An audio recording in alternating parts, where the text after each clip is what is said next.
Ready to give your logo a fresh new look and make it pop with the perfect color palette using Canva. First, head over to Canva.com and log into your account. If you don't have one yet, it's super easy to sign up for free once you're in. Locate your logo design. You can either search for it by name in the search bar or find it in your recent designs.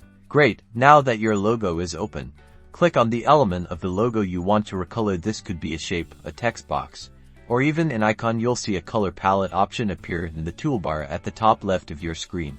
Click on the color palette, and a range of color options will appear. You can choose from Canva's default colors, select a color from your brand kit if you have one set up, or use the color picker tool to choose a completely custom color. If you're going for a specific shade, the color picker is your best friend. You can drag the selector around to find the perfect hue, or even enter a hex code if you know the exact color you need.